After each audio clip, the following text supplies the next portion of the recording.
કરો, જે કરો, જે મળી છે એને સેવાને મોટી માનીને કરો.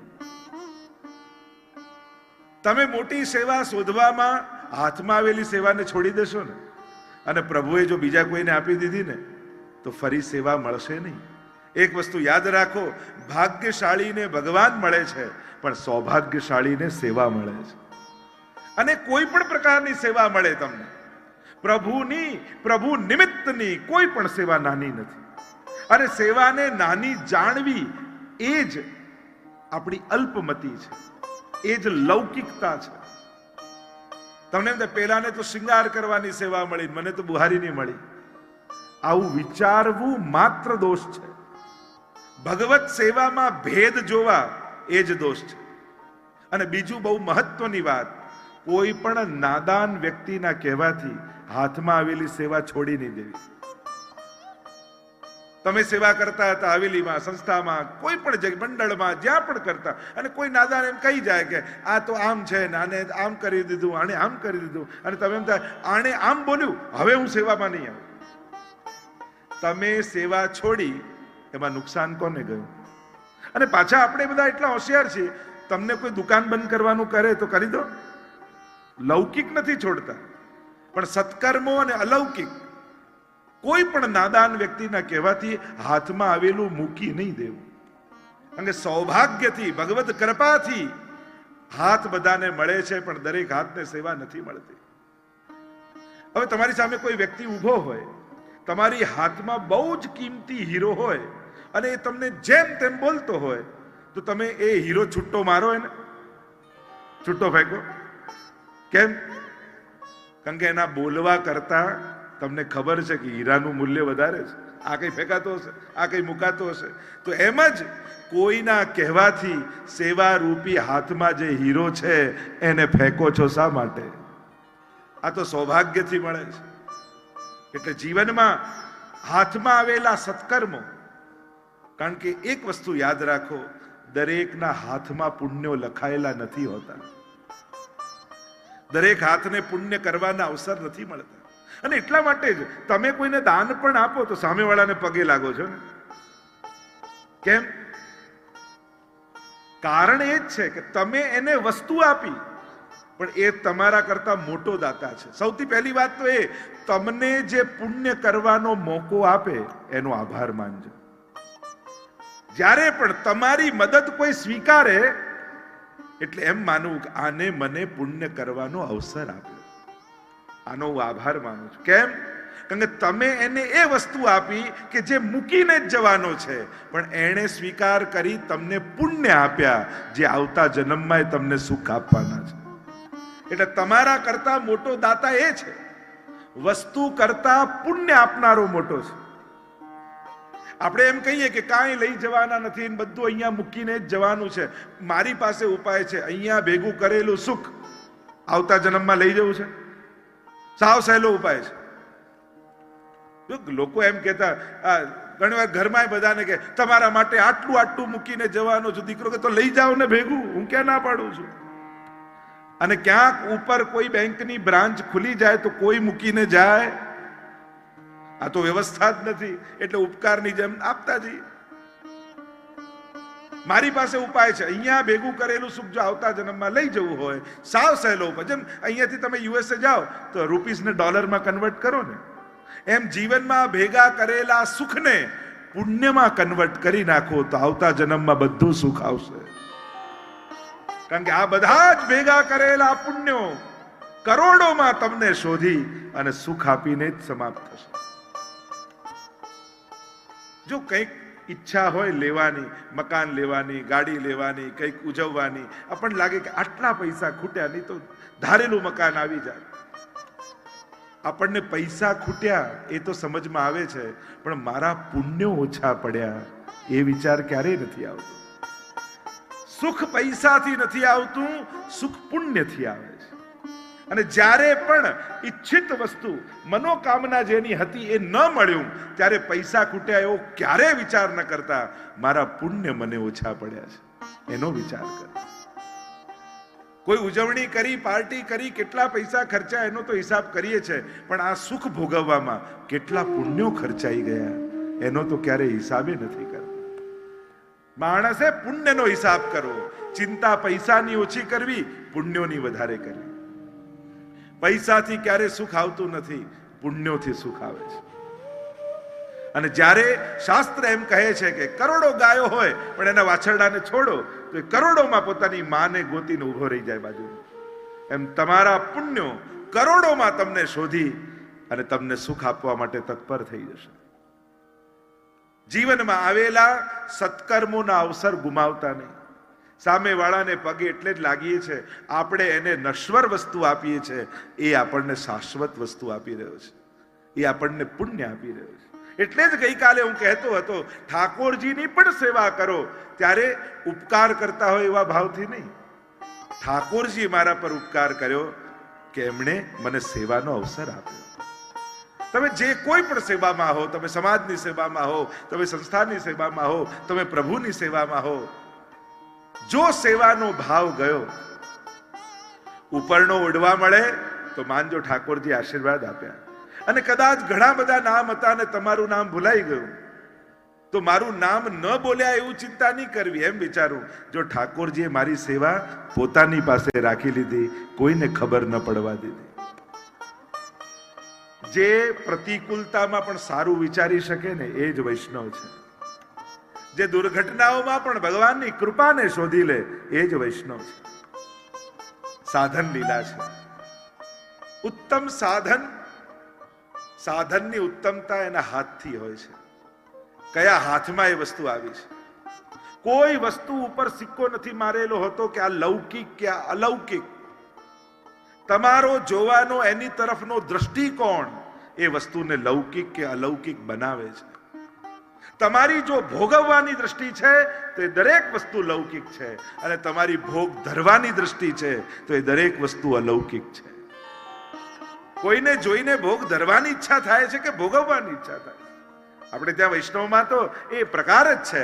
કોઈ પણ ઉત્તમ વસ્તુ જોઈએ તો એમ કહીએ જો આ ઠાકોરજીને લાયક છે, પ્રભુને લાયક છે. ઉત્તમ જોઈને જ પ્રભુનો વિચાર જેને આવે ને એ જ વૈષ્ણવ છે.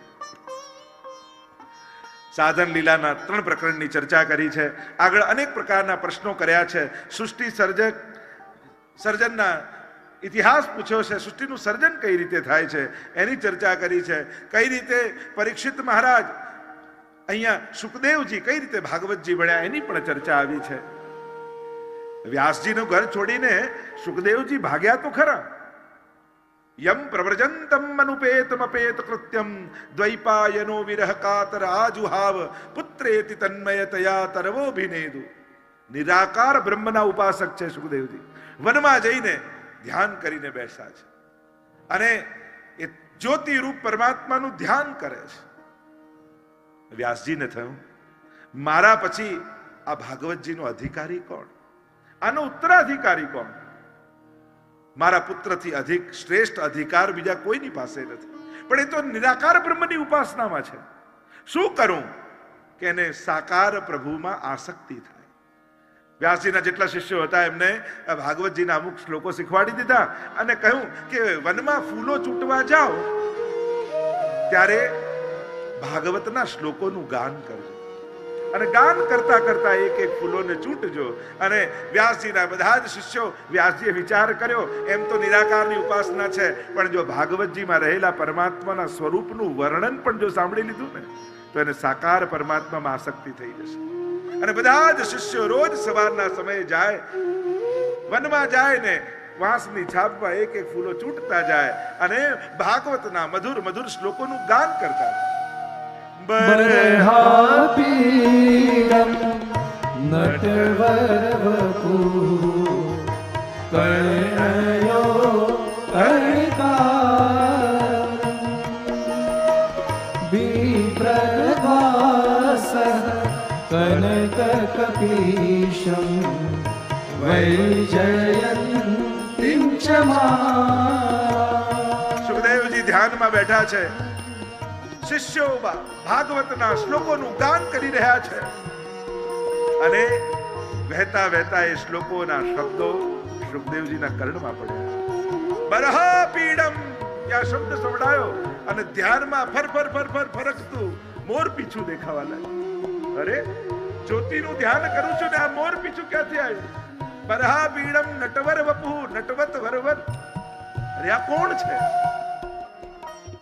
કર્ણયો કર્ણિકારમ કર્ણમાં ઝૂલતો કર્ણિકારનું પુષ્પ દેખાવા લાગ્યું. અરે આ સુંદર કર્ણ કોના છે? બિભ્રદ્વાન સહ કનક કપીશમ વૈજયંતીમ જમાલામ રંદ્રાન વેણોરધર સુદયા પૂરયન ગોપ વૃંદઈ. હવામાં લહેરાતું પીતાંબર દેખાવા લાગ્યું. એટલામાં પ્રભુએ વેણુ ધરીને વેણુના સ્વર ભર્યા અને હવાના લહેરની સાથે સાથે વેણુના સ્વર સુખદેવજીના કર્ણમાં ચડાયા અને સુખદેવજી ઊભા થઈ. અરે આ કોણ આવું સુંદર છે જેનું ગાન થઈ રહ્યું છે? દોડતા ગયા શિષ્યો પાસે. આ કોનું વર્ણન કરો છો? તો આ પરમાત્મા શ્રી કૃષ્ણનું વર્ણન થઈ રહ્યું છે. અરે આ શ્લોક શેના છે? તો કે ભાગવતજીના છે. મને ક્યાં મળે? તમારા પિતાને ત્યાં. અને દોડતા સુખદેવજી ગયા, વ્યાસજીના ચરણોમાં પડ્યા. વિનંતી કરી છે, મારે ભાગવતજી ભણવું છે. અને ભાગવતજીનું અધ્યયન કર્યું છે. એની કથા આવી. આગળ સુખદેવજી દ્વારા મંગલાચરણ કરવામાં આવ્યું, રાધાજીનું સ્મરણ કરવામાં આવ્યું. રાધસા શબ્દનો પ્રયોગ કરી રાધાજીનું સ્મરણ કર્યું છે સુખદેવજી. કારણ કે સુખદેવજીના ગુરુ છે રાધાજી. સૃષ્ટિ વિષયક પ્રશ્નો કર્યા છે. સૃષ્ટિનું સર્જન કઈ રીતે થાય એની ચર્ચા કરવામાં આવી છે. ભગવાન શેષ શૈયા પર નાભીમાંથી કમળ, કમળમાંથી બ્રહ્માજી, અને બ્રહ્માજી ચારે બાજુ શોધે છે. ચતુર્મુખ થયા. અરે હું આવ્યો ક્યાંથી? ચારે બાજુ જલ હતું ને, અને જળમાં પરપોટા હોય, તપ તપ તપ પરપોટા ફૂટે એટલે અવાજ આવે, તપ તપ તપ. અને બ્રહ્માજીના કર્ણમાં શબ્દો પડ્યા, માનો ભગવાન તપ કરવાનું કહી રહ્યા છે. તપ કર્યું છે. પહેલા તો શોધવા ગયા કે હું આવ્યો ક્યાંથી. કમળની નાળમાં ભીતર ગયા, અનંત યાત્રા કરી પણ ક્યાંય છેડો ન પામ્યા. તપ કર્યું છે. પરમાત્મા પ્રગટ થયા છે. ચતુશ્લોકી ભાગવતનો ઉપદેશ આપ્યો છે. 4 શ્લોકમાં ભાગવત. એનો જ વિસ્તાર આ 18,000 શ્લોકમાં છે. વેદાંતના 4 વિષયો મહત્વના છે: બ્રહ્મ, જીવ, જગત અને માયા. આ ચારેયનો પરિચય કરાવ્યો છે. અને એના જ જુદા જુદા મત આપણા આચાર્યોના છે. બ્રહ્મનું સ્વરૂપ સમજાવતા પરમાત્મા કહે છે, અહમેવા સમેવાગ્રે નાન્યદ યત સદ સત્પરમ પશ્ચાદહમ યદેતચ્ચ યો વશિષ્યેત સોસ્મ્યહમ. અહમેવા સમેવાગ્રે. જ્યારે કાંઈ જ નહોતું ત્યારે હું હતો. જ્યારે બધું જ છે હું જ છું. જ્યારે કાંઈ નહીં રહે ત્યારે કેવલ હું રહીશ. આ જ બ્રહ્મ છે. ઓમ પૂર્ણમદઃ પૂર્ણમિદં પૂર્ણાત પૂર્ણમુદચ્યતે પૂર્ણસ્ય પૂર્ણમાદાય પૂર્ણમેવાવશિષ્યતે. જે સદાય પૂર્ણ છે, શાશ્વત છે, એ જ સત્ય છે. અહીંયા સત્ય એટલે જે ત્રિકાલાબાધિત, ઇટર્નલ, જે શાશ્વત છે, સદાય માટે છે, એ જ બ્રહ્મ છે. એણે જ આ પોતાનામાંથી સર્જિત કર્યું છે. આ મહાપ્રભુજીનો મત છે શુદ્ધાદ્વૈત બ્રહ્મવાદ. બ્રહ્મવાદની ચર્ચા કરી. સર્વ ખલેદમ બ્રહ્મ. આ બધું જ બ્રહ્મ છે. બ્રહ્મમાંથી જ પેદા થયું છે. વેદાંતના શબ્દોમાં કહું તો જેમ માટીનો ઘડો હોય તો માટી ઉપાદાન કારણ કહેવાય અને કુંભાર એનું નિમિત્ત કારણ કહેવાય. તો આ સૃષ્ટિનું ઉપાદાન અને નિમિત્ત કારણ કોણ? તો કે નિમિત્તોપાદાન કારણ સ્વયં પરમાત્મા જ છે. પોતાનામાંથી જ બનાવ્યું છે અને પોતે જ બનાવ્યું છે. રૂપ નામ વિભેદેન જગત ક્રીડતી યો યતઃ. સોનું હોય એનું કુંડળ બનાવો, વીટી બનાવો, કડું બનાવો, આકાર બદલાય, છે તો સોનું જ. એમ જ કાર્ય કારણ અભેદાત. મહાપ્રભુજી તો જગતને પણ સત્ય માને છે, કારણ બ્રહ્મમાંથી પેદા થયું છે. તો કહું જે નાશવંત હોય ને સત્ય કેમ કહી શકાય? પહેલા નહોતું જગત, આજે છે ને પછી નહીં રહે, એને સત્ય તમે કેમ કહો છો? મહાપ્રભુજી કે અહીંયા સર્જન અને નાશ નથી. મહાપ્રભુજી ફિલોસોફી આપે છે, આવિર્ભાવ અને તિરોભાવ. બ્રહ્મ જ પોતે જગત રૂપે બ્રહ્માંડ રૂપે આવિર્ભૂત થાય છે, પોતે જ આવિર્ભૂત. જેમ કાચબાનું ઉદાહરણ વેદાંતમાં આપવામાં આવે, કાચબાને કાર્ય ન કરવું હોય ત્યારે ઇન્દ્રિયોને સમેટી લે, અને કાર્ય કરવું હોય ત્યારે મુખ અને હાથ પગને બહાર કાઢી લે. એમ બ્રહ્મ જ્યારે લીલા કરવા માંગે ત્યારે પોતે જ સૃષ્ટિ રૂપે સર્જિત થાય છે. બ્રહ્મના અનેક રૂપો ચર્ચા કરી છે, કારણ કે આપણે પણ ઘણું બધું સાંભળતા હોઈએ. ઘણા એમ કે કણ કણમાં ઈશ્વર છે, કોઈ કે તમારી અંદર ઈશ્વર છે, કોઈ એમ કે તમે જેની સેવા કરો છો એ ઈશ્વર છે. તો આ ત્રણેયમાં સાચું શું? કણકણમાં ઈશ્વર છે એ સાચું, તમારી અંદર છે એ સાચું, કે તમે જેની સેવા કરો છો એ ઈશ્વર છે એ સાચું? તો કે આ ત્રણેય સાચું છે. કણકણમાં પણ એ જ છે, તમારી અંદર પણ એ જ છે. પણ યસ્માત અક્ષરમતીતો અહમ અક્ષરાદપિ ચોત્તમ અતોસ્મિ લોકે વેદે ચ પ્રથિત પુરુષોત્તમ. પુરુષોત્તમ યોગ ગીતાજીનો ભગવાન સમજાવે છે. ક્ષર પરમાત્મા જે પરિવર્તનશીલ છે, અક્ષર જે તમારી અંદર છે, પણ જે ક્ષર અને અક્ષર બંને બનીને આવે છે એ છે પુરુષોત્તમ, જેની તમે સેવા કરી રહ્યા છો. કર્તુમ અકર્તુમ અન્યથા કર્તુમ પરમાત્મા છે. લોકો પ્રશ્ન પણ કરે, બધું ભગવાન કરાવે તો અમે પાપ કરીએ ભગવાને કરાયા ન કહેવાય? પણ ગીતાજીમાં ભગવાને સમજાવ્યું છે, કર્મણ્યવાધિકારસ્તે મા ફલેષુ કદાચ. બધું ભગવાન કરાવે એટલે કારમાં એન્જિનની જેમ ભગવાન છે, પણ સ્ટેરિંગ તો આપણા જ હાથમાં ભગવાન આપે છે.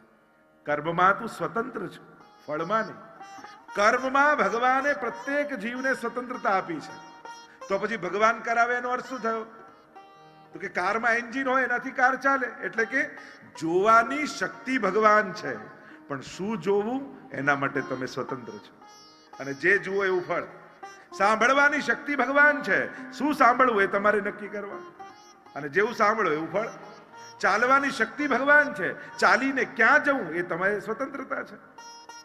તો જે આ જીવન શક્તિ છે એ પરમાત્મા છે. શું શ્વાસો આપણે લઈએ છીએ? કોઈ જન્મેલા બાળકને ટ્રેન કરવો પડે છે કે બેટા એકવાર ઊંડી શ્વાસ લે, પછી કાઢ, પછી પાછું લે, પાછું કાઢ, બસ હવે કર્યા કરજો. આ રીતે કોઈને પ્રેક્ટિસ કરાવવી પડે છે?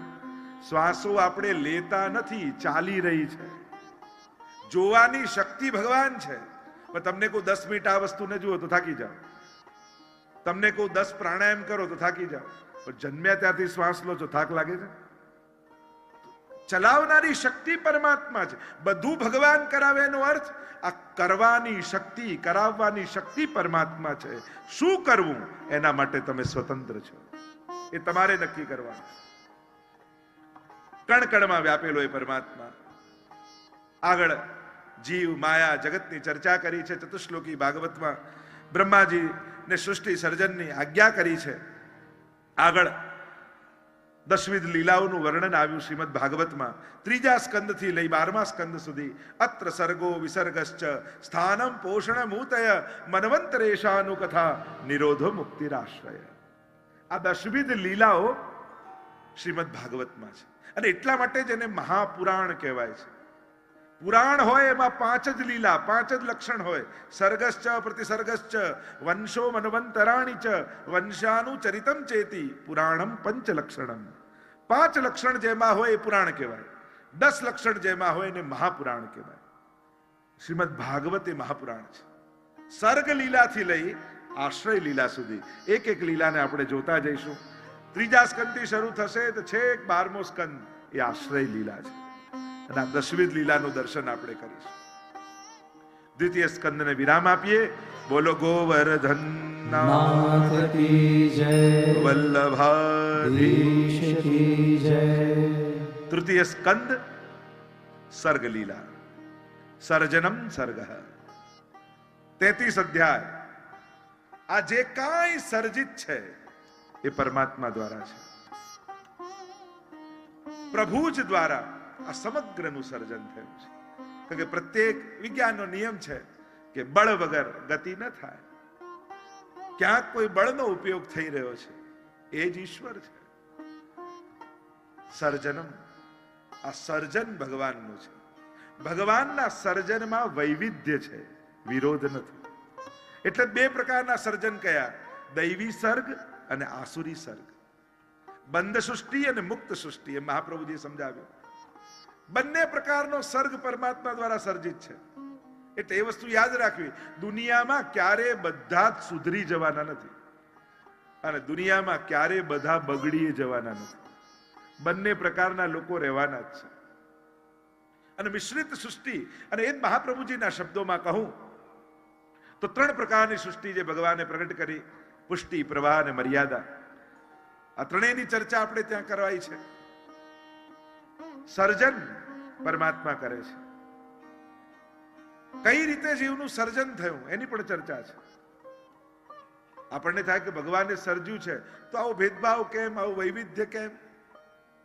વિવિધતા ભગવાનનું સર્જન છે. આપણને ઘણી વાર એમ લાગે કે ઝૂંપડામાં આ માણસ કેમ અને આ અહીંયા બંગલામાં કેમ, પણ સુખ દુઃખમાં ફરક નથી હોતો, સાધનોમાં ફરક હોય છે. જે સુખ પેલાને 100 રૂપિયામાં લાગે એટલું સુખ આને લાખ રૂપિયામાં લાગે. બધાનું બધું ચાલતું જ હોય છે. આ અવ્યવસ્થા માનવ સર્જિત છે. આપણે કે ભૂકંપમાં આટલા પડ્યા, ભૂકંપથી નથી મરતા, માણસે બાંધેલા મકાનથી મરે છે. તમે જ્યાં જ્યાં અવ્યવસ્થાના મૂળમાં જશો તો માનવ મળશે ક્યાંક ને ક્યાંક. માનવે આ પૈસા ચલાવ્યા છે અને એટલે ઘણા પાસે જાય, ઘણા પાસે ન જાય. દુનિયામાં એટલું અન્ન તો પાકે જ છે કે બધાનું પેટ ભરાય. આ માણસ ઇકોનોમીને સાચવવા માટે ભૂખ્યા સુધી અન્ન પહોંચવા નથી દેતો. કેટલાય આજે દુનિયાના દેશો અનાજને દરિયામાં નાખી દે છે જેથી એનો ભાવ ટકેલો રહે. આ માણસ ભૂખ્યા સુધી અન્ન ન પહોંચવા દે એ માણસની અવ્યવસ્થા કહેવાય, ભગવાનની નહીં. ભગવાન તો એટલું પકવે જ છે કે દુનિયામાં દરેકનું પેટ ભરાય. પેલા પ્રસંગમાં એવું કહેતા ને કે એક માણસ બગીચામાં જતો હતો અને એને જોયું કે આટલું મોટું વડનું ઝાડ ને નાના નાના ટેટા અને આવી વેળ ને એમાં આટલા મોટા તડબૂચ. આ ભગવાનને દુનિયા બનાવતા આવડતી જ નથી. એટલામાં એક ટેટો પડ્યો ને માથા પર એવો વાગ્યો કે પેલા એ કહ્યું કે સારું થયું ઉપર તડબૂચ નથી લગાડ્યા. પણ આ તો ટેટા પડે ને પછી સમજમાં આવે કે આ જે છે બરાબર છે. વૈવિધ્ય દુનિયામાં છે જ. આ દુનિયામાં અત્યારે બધાને જે ભેગા કરવાની મહેનત કરીએ છીએ ને, બધા એક પ્લેટફોર્મ પર આવી જાય ને બધા એક જ વિચારે, બધા આમ જ થાય. અરે સંભવ જ નથી. વૈવિધ્ય ભગવાનનું સર્જન છે. અરે ઘરમાં જ કોઈને રીંગણાનું શાક ભાવે, કોઈને બટાકાનું, કોઈને પૂરી જોઈએ, કોઈને રોટલી જોઈએ. ઘરના 5 લોકોની ચોઈસ જુદી છે તો દુનિયામાં બધા એક ક્યાંથી વિચારવાથી? પરાણે એક કરવા જશો તો મોટા ઝઘડા થશે. પણ મારા કરતા કોઈ જુદો હોઈ શકે એ સ્વીકારી લેશો ને તો આપમેળે એકતા આવી જશે. બીજાના જુદાપણાનો સ્વીકાર એ જ એકતાનો પાયો છે. પણ પ્રયાસ કરતા રહેશો ઘરમાં, પરિવારમાં, સમાજમાં, દુનિયામાં, તો સંઘર્ષ સિવાય બીજું કોઈ નહીં મળે. કારણ કે એનું સર્જન જ જુદું થયું છે, એનો વિચાર જુદો છે. ઘણી વાર લોકોને એમ થાય કે આ બધા આટલા જુદા વિચાર વાળા ક્યાંથી બેસી જાય ને કેમ આમ થાય ને. ઘણી વાર લોકોને ગવર્મેન્ટ માટે પણ એવું થાય, કેવા જુદા વિચાર. જ્યાં બુદ્ધિમાન હશે ત્યાં એનો વિચાર હશે. દરેક બુદ્ધિમાનનો એક વિચાર છે.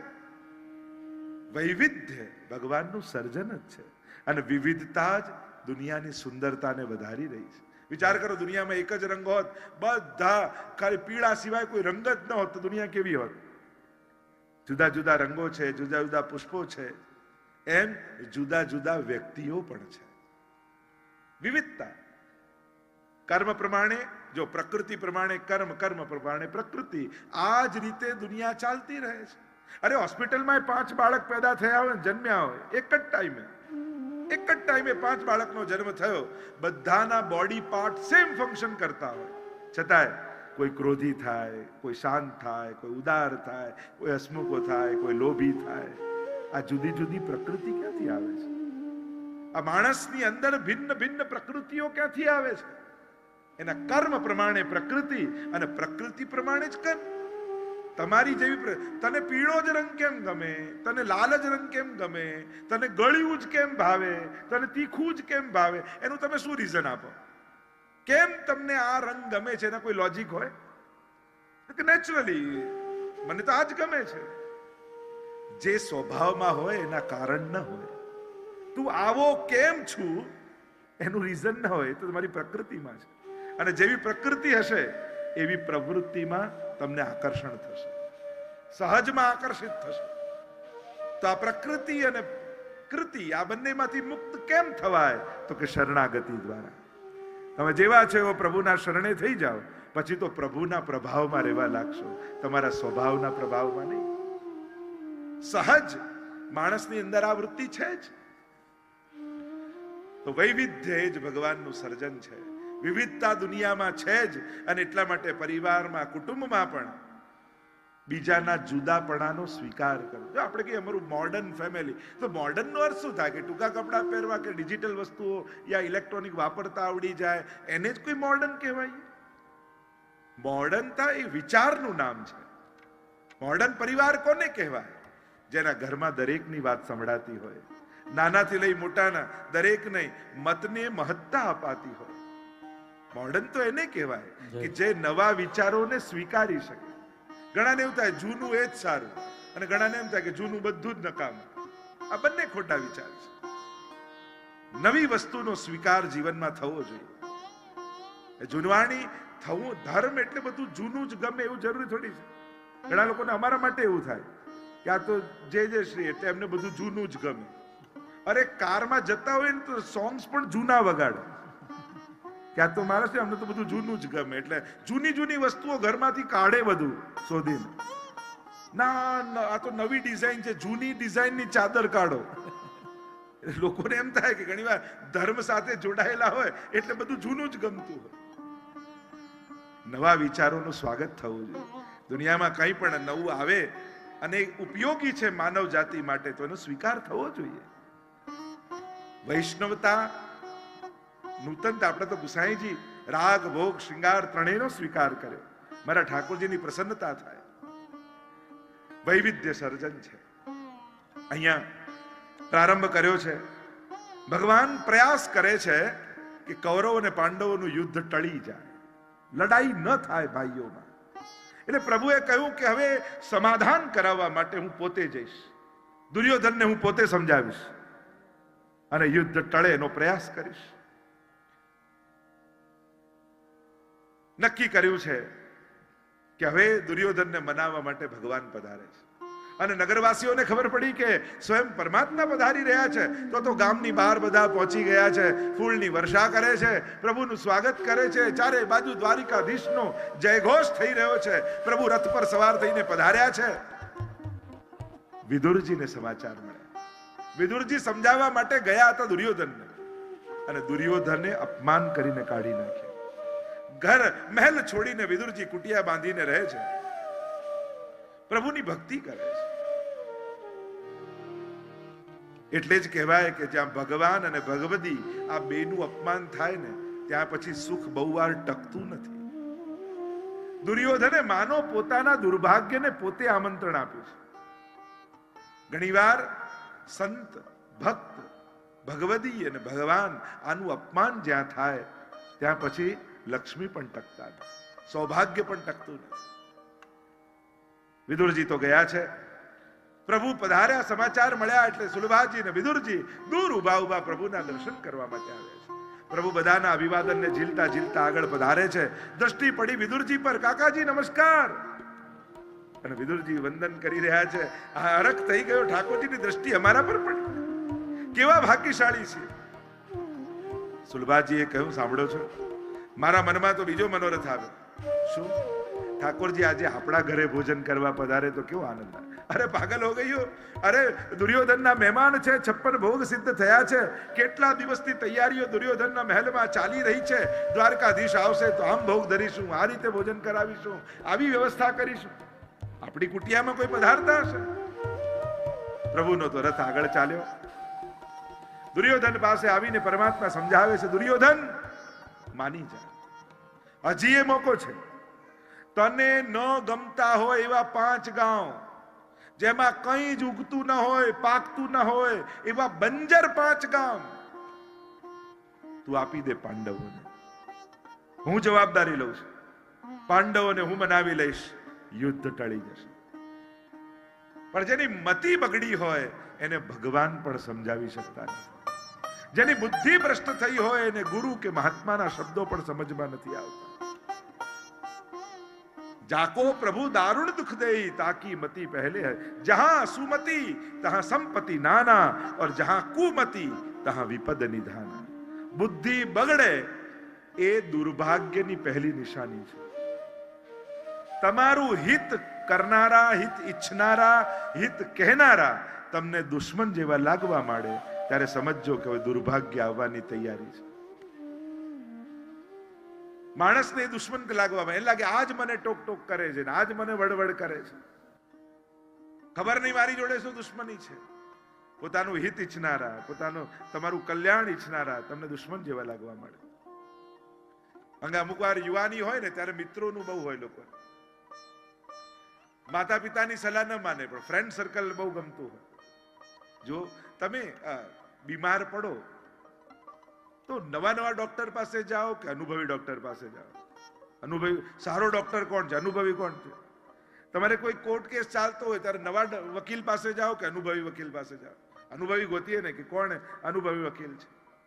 તમારે કોઈ એકાઉન્ટની તકલીફ હોય તો અનુભવી સીએ ને ગોતો કે નવાને ગોતો? કોની? તમે એડવાઇસ તો લો છો જ. જીવનના દરેક પાસાઓમાં એના અનુભવીની એડવાઇસ લો છો. એમ જ તમારા જીવનના અનુભવી ડોક્ટર તમારા માતા પિતા છે, તમારા મિત્રો એ નવા નવા ડોક્ટર બન્યા છે. કદાચ એની સલાહ તમને ગમશે, કારણ કે ગમતું કહેશે, અને માતા પિતા તમારું હિતમાં હશે એ તમને કહેશે. અને ખબર નહીં, માતા પિતામાં એવી અલૌકિક શક્તિ ભગવાન આપી દેતા હોય છે કે તમારા ફ્રેન્ડ સર્કલમાં જે સારો મિત્ર નહીં હોય ને એ મા બાપને પહેલા ખબર પડી જાય. એમ કહેશે ઘણી વાર, જો બેટા બાકી બધા બરાબર, પેલાનું ધ્યાન રાખજે, આ મને બરાબર નથી લાગતું. તમને એ ટાઈમે કદાચ નહીં ગમે એ વાત, પણ થોડા સમયમાં તમને અનુભવ થશે મમ્મી જે કહેતી હતી એ સાચું કહેતી હતી. કુદરત એને શક્તિ આપે છે કે એ તમારું હિત વિચારી શકે. હા, પણ બધું પૂછી પૂછીને જ કરે એ પણ સારું નહીં. પૂછીને કરે એ સારું, પણ દરેક બાબતમાં પૂછજો. કોઈનો હાથ પકડીને ચાલતા શીખવાડાય પણ કાયમ હાથ પકડી રાખે એ તો ડિસેબિલિટી કહેવાય. એટલે કોઈને અપંગ બનાવવાની પણ કોશિશ ન કરતા. મોટા થયા એટલે પેલો પૂછ્યા વગર પાણી જ ના પીએ એવો અત્યાગ્રહ અઠાગ્રહ ન હોવો જોઈએ, તો ડિસેબિલિટી થઈ જાય. પણ એ ચાલતો થાય એટલા માટે થોડી વાર આંગળી પકડવી પડે, અને ચાલતો થાય પછી હાથ છોડી દઈએ, એને ચાલતા શીખવાડ્યું કહેવાય. ફરક આ છે. અહીંયા સમજાવે છે દુર્યોધનને, પરમાત્મા માની જા. કોઈ રીતે માનવા તૈયાર નથી. ભગવાનને બંદી બનાવવા તૈયાર થઈ ગયો. પ્રભુ જવા લાગ્યા. જો તું નથી માનતો તો પછી જેવી ભગવાનની ઈચ્છા, જેવી કુદરતની ઈચ્છા, તારું જે થવું હોય થાય. પરમાત્મા જવા લાગે છે. અરે દુર્યોધન કે ભોજન કરીને તો જાઓ. પ્રભુ કે બે અવસ્થામાં ભોજન થાય, કાં તું મારો પ્રિય હોય અને કાં મારે ભોજનની કમી હોય. આપણે ત્યાં તો એટલે જ કહું, મન મિલે ઇષ્ટ મિલે, મિલે ભજન રસ રીત, તાહી કે સંગ કીજીએ ખાન પાન ઓર પ્રીત. જ્યાં મન મળે, ઇષ્ટ મળે, ભજન રસ રીત આ બધું મળે ત્યાં ભોજન કરાય. આપણે ત્યાં ગમે ત્યારે ગમે તે ગમે તેનું ખાવાની મના કહી છે, કારણ કે અન્નથી મન બને છે. એટલે જ આપણે ત્યાં કહ્યું કે પાત્ર શુદ્ધિ, દ્રવ્ય શુદ્ધિ, સત્વ શુદ્ધિ, સ્વરૂપ શુદ્ધિ, આટલી શુદ્ધિ જોઈને પછી ગ્રહણ કરાય. જે મળ્યું એ મોઢામાં ન મૂકી લેવાય. કઈ વસ્તુનું ગ્રહણ કરવું ને કઈ વસ્તુનો ત્યાગ કરવો, આ વિવેક વૈષ્ણવમાં હોવો જોઈએ.